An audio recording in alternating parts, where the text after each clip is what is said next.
Okay, I primarily want to address West Tech, how to get in there, but West Tech is just east of Chase Field. If you can, that's one of those free pins they hand out.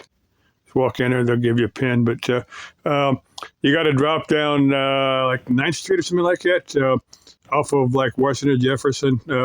You head south from there, and you actually circle around this building, and they're like on the north side of this building. It's a bit tricky to get in there.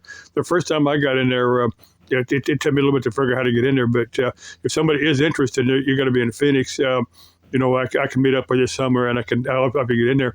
But you can just follow me from somewhere, and when I was going down there. But if you got to buy a laptop, it doesn't have a hard drive on there.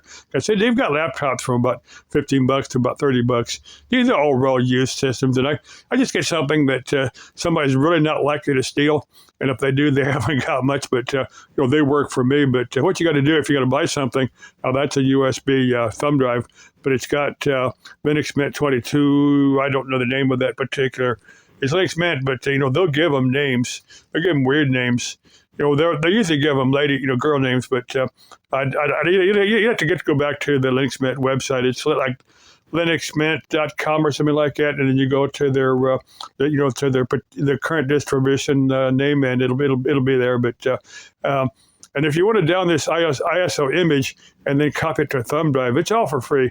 But the reason I do that, I can just put this into a laptop and then let it boot, and I can see if it actually works or not. You can actually test it out, run particular. There's a little bit of software in there, but generally what you do, if you are going to install this to hard drive, you add the software later. But I said this is all for free, and if you want to, they live on donations. But like I said, if you're gonna buy a used laptop, you want to make sure it's going to work.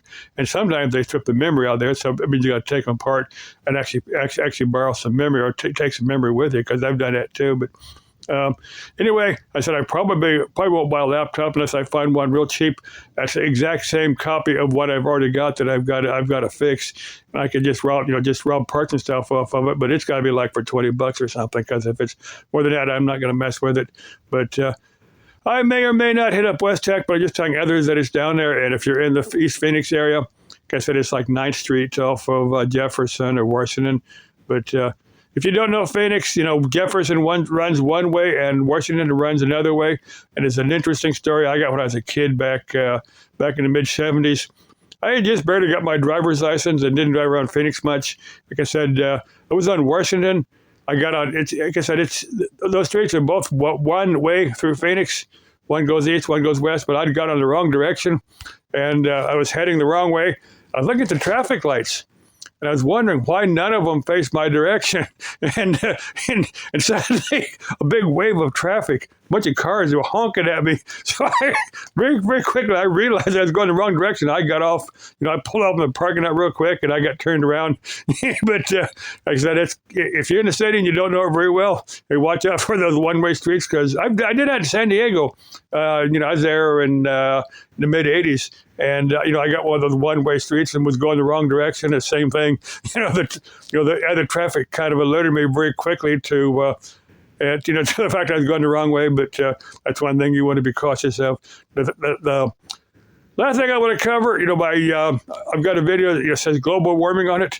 And YouTube is very, very, very, very, very nice. They put a very convenient label on there, explaining what global warming is. And if you don't know what global warming is, YouTube will let you know. But I don't know, I heard today this morning that said that Google and YouTube weren't interested in fact checking their videos, but it's obvious that they want to fact check global warming and warn people. Anyway, love you. Bye bye.